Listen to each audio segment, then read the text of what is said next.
The Masked Singer is back. It is season 6 now. I've got my handy-dandy notebook for all my clues. We're going to go over the clues. We're going to talk about the 5 singers that performed on the first episode and my live reactions. I still don't know who is under the 2 masks that got eliminated tonight. Let's talk The Masked Singer.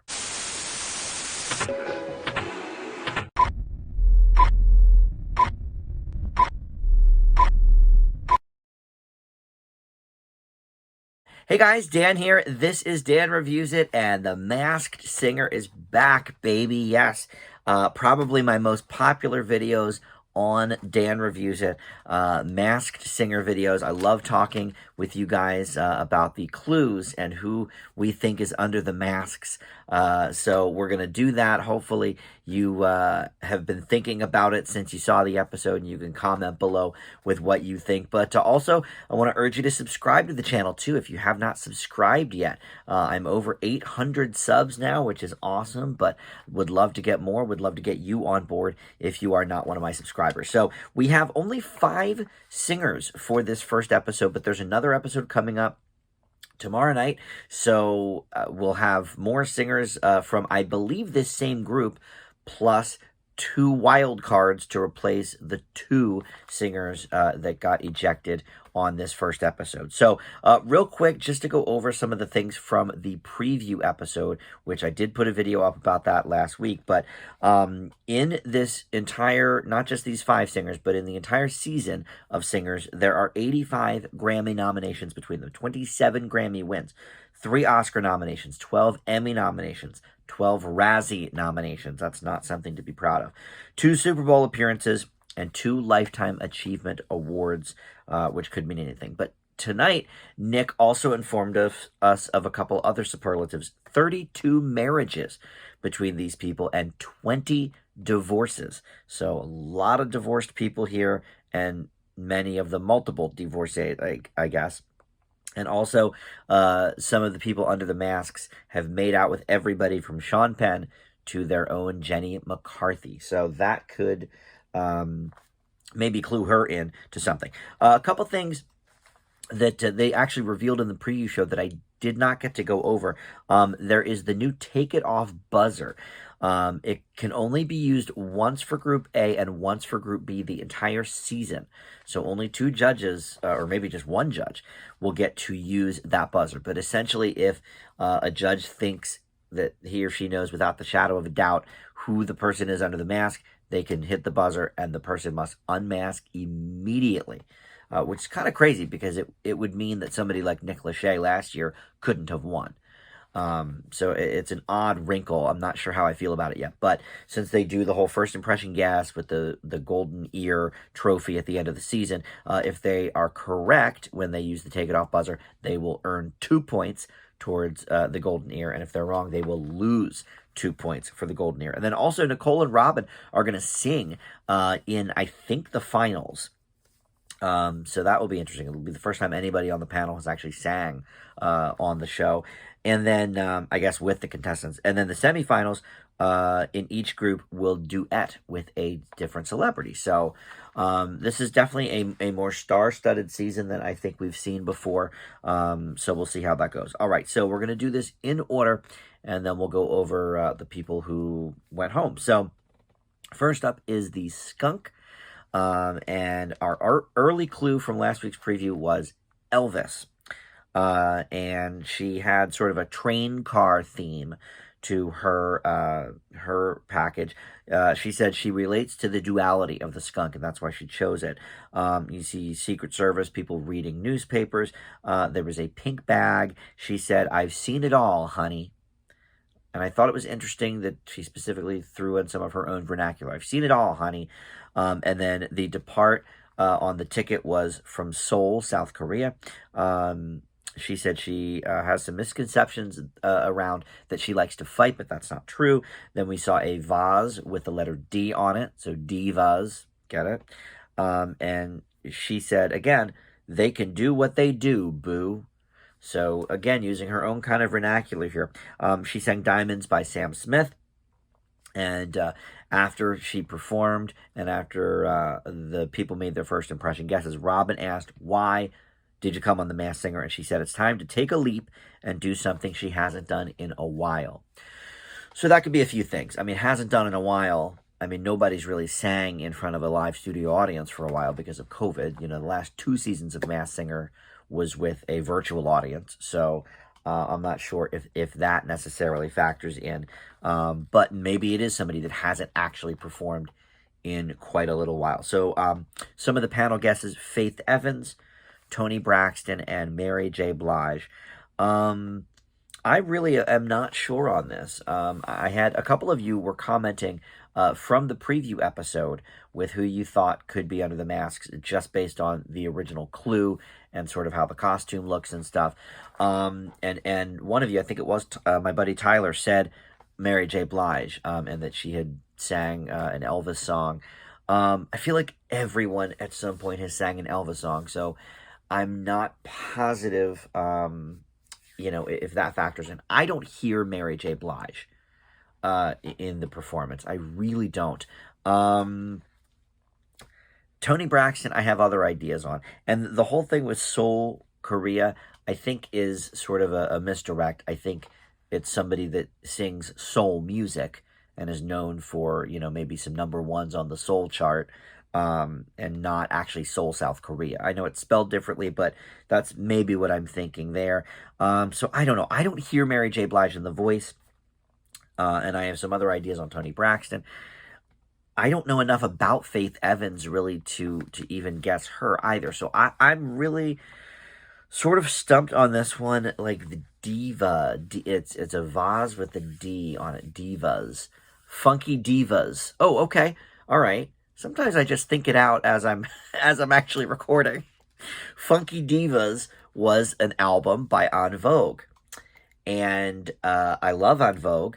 I don't really know a lot of them by name, except for I think one is called Dawn. But Robin has guessed people from En Vogue before. All right, so you know what? I'm gonna say Dawn from En Vogue. I don't know. Even her last name, really. I can't even think of it. And I do have a couple other albums, but all right, Funky Divas. That's what I'm going to... And En Vogue does not sing that much anymore. They probably go on some of the 90s, package tours, but, so it could be somebody that hasn't sang in a while. All right, I'm going to go with it. Up next, we have the Octopus. The early clue for him was milk and a chocolate chip cookie. He said 8 is his lucky number. He reached success at a young age. His smile made people think he wasn't serious, so he had to learn to let go of his ego after falling. And then we saw some ABC blocks, and that's all we got there. The song was Tutti Frutti by Little Richard. Love that guy. And when asked why he was here, he said it's his mom's favorite show. So the guesses from the panel included Dennis Rodman from Jenny, Chris Webber or Dwight Howard from Ken, and Shaquille O'Neal, good old Shaq, from Nicole. Now, I guess we'll pause here because the Octopus is one of the 2 people that got kicked off. So I have it queued up to where they take it off. I don't know who the other person is, so it could be the Skunk, although I doubt it because that was a really good performance. So I'm not sure who the second person is yet, but let's do the take it off here so we can sort of mix up our review here. So for the first impression guesses, everybody stuck with what they wrote down, which makes sense because it's the first episode. Nicole stuck with Shaq. Ken ended up going with Dwight Howard. Jenny went with Dennis Rodman, and Robin Thicke went with Joel Embiid. I don't know who Dwight Howard is. I've heard that name before, but I couldn't tell you the first thing about him. Obviously, I know Shaq and Dennis Rodman. And believe it or not, I know Joel Embiid because he's on the 76ers, and I'm from outside Philly, and my whole family is still in Philly, so they watch the 76ers all the time. So I know who Joel Embiid is, but I don't really know enough about him to say what, the milk and chocolate chip cookie would be. And he says 8 is his lucky number. So maybe the 8 is on his jersey, but also 76ers has a 7 and a 6, so 8 could be, 7, 6, 8. I don't know. That's probably a reach. I don't know what the ABC blocks are either.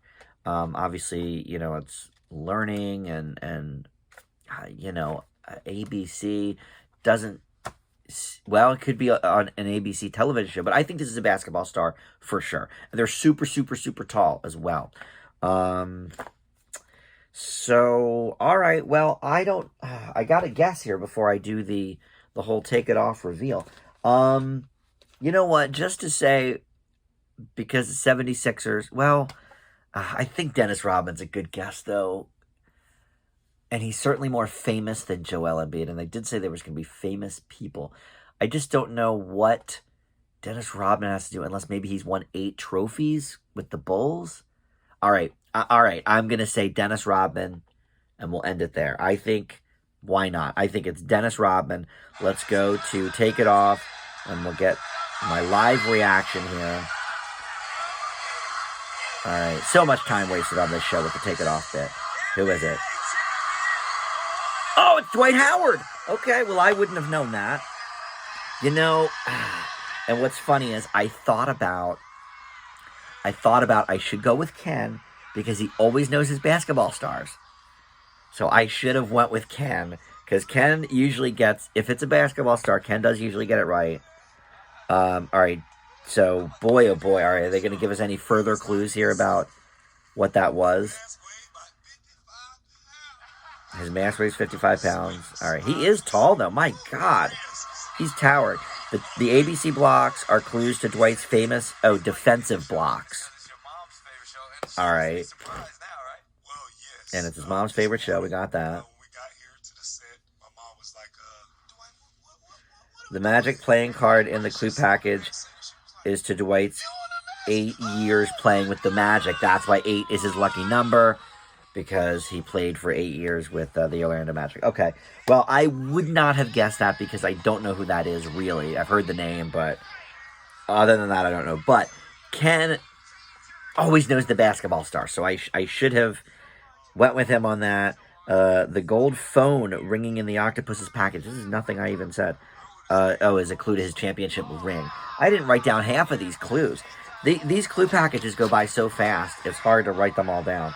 But all right, so, all right. Well, anyway, there is a second elimination, so we'll get to that. I'm not even sure who it is yet. So I'll go over all 3 of these other people first, and then we'll head back to who is eliminated. So, all right, Pufferfish was next. Now, we didn't hear about the Pufferfish in the early preview, so I don't have an early clue for the Pufferfish, but there was a Star Trek science room kind of theme to the package. She said, I know some things about defending myself. We saw a disco ball there in the corner. She said she wanted to fit in, but she couldn't. She was the weird kid in science class messing up the experiments. We saw a boomerang. She said her voice was always different and not in a good way. We saw a guitar with the word guitarra on the bottom, which is, Spanish for guitar, Guitarra, guitarra. And then she said she had to stand up for herself when she was ridiculed. The song she did was Say So by Doja Cat. They're doing a lot of real current songs, except for Little Richard on this episode. The guesses from the panel. Nick Cannon asked why she's the fish, and she said because she's the queen of the sea. All right. Maya Rudolph was guest with the whole disco ball, Minnie Riperton theme. That is Maya Rudolph's mother. Paula Abdul was guest. Issa Rae from, I think, Ken. And Jessica Alba from, I'm not sure who guessed her. Robin, maybe? And those are all okay guesses. But I actually think I know who this is, believe it or not. And it's somebody that was already guessed as the Skunk. Like I said, I had something in mind for this person. I think this is Toni Braxton. Now, the voice, I'm not positive. I'm not a huge Toni Braxton fan. I used to be in the 90s when she first came out. But 2 things with these clues that I know about Toni Braxton. The boomerang. She was on the soundtrack to the Eddie Murphy movie Boomerang. So that's one. And then the guitarra. She has a song called Spanish Guitar on her 2000 album. So I think this is Toni Braxton. I'll have to listen to the voice again. I do these videos as soon as I finish watching the show, so I don't really delve into all the research and stuff. I just kind of write down the clues and then kind of make my guesses. As you saw with Dawn from En Vogue, that was just on the spot here. But this one, I'll have to go back and listen to the voice, but I think it's Toni Braxton. This is one that I'm pretty confident of just because of those clues. All right, so next was Mother Nature. Again, no early clue for her. We didn't hear anything about Mother Nature in the preview show, unless we did and I just missed it or something. But I wrote down 12 from that preview show, and these two were not part of it. So she said she's done it all, and as seasons have changed, so did she. But she never was a mother herself, and that was, I think, a big clue. We saw a Penny. We saw Wayne Brady. And she said, don't mess with her family, and her friends are her family, or shade is going to come. And she sang I'm Coming Out by Diana Ross. Great tune, one of the classics. And Nick asked her why Mother Nature, and she said she is a force to be reckoned with. She's beautiful and scary. So the guesses from the panel included some comedians, actually all sort of comedy stars in the mix. Aisha Tyler and Tiffany Haddish were both mentioned by Ken. I think Tiffany Haddish is probably a little too big to do this show. He also threw out Chelsea Handler, or maybe Nicole did. But Jenny said, no, I'm friends with Chelsea Handler, and that's not her voice. And then Robin mentioned something interesting. Someone who is not a mother, but her mother is Diana Ross. So it's interesting that maybe she sang a Diana Ross song, and that is star of Blackish, Tracy Ellis Ross.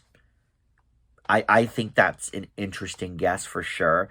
My biggest issue with that is that Blackish is filming right now. And granted, it would be filming in Hollywood, so she'd be there. But I don't know. I'm not quite seeing that. The only thing I really have to go on is that Wayne Brady clue. Now, Wayne Brady, of course, was on The Masked Singer and was that season 2? But I think the clue was not anything to do with Masked Singer. I think it was to do with Wayne Brady specifically, because Aisha Tyler hosts the new version of Whose Line Is It Anyway? I'm not sure if Wayne Brady is on that new version on the CW, but of course, he got his real big start in Hollywood, at least, with fame and fortune, with the original Whose Line It Is Anyway with Drew Carey, at least the original American version, I should say. So Aisha Tyler makes the most sense to me because she has that connection with Wayne Brady. Maybe it's too obvious, but I'm going to go with Aisha Tyler. All right, and then for the bull, we do have an early clue from the preview show for the bull. It was a tiger and a lion, which I, of course, immediately associate with Oz. And he said he grew up in a small town of mostly cows, but he left and traveled the world to be the greatest of all time. We saw a map of Cooperstown, which is where the Baseball Hall of Fame is. Robin pointed that out, but I didn't need him to. Even I knew that's where the Baseball Hall of Fame is. He said he heard no again and again, but became his own boss, and Forbes and Hollywood took notice. That's very interesting. He sang Drops of Jupiter by Train. What a classic. And when Robin asked why The Masked Singer, he said because he's actually pretty shy about singing and wants to kind of get over that. So guesses from the panel, I think these are all horrible. Brian Luttrell, Cisco, and The Rock. Okay, well, Ken's guess, of course, was The Rock. Look, The Rock ain't doing this show. Let's just be clear about that. Brian Luttrell maybe is throwing us off with the whole shy about singing bit because, obviously he was a boy bander, but I know that John Knight from New Kids on the Block is actually pretty shy about singing too. So it could be some kind of clue with that, like to throw us off.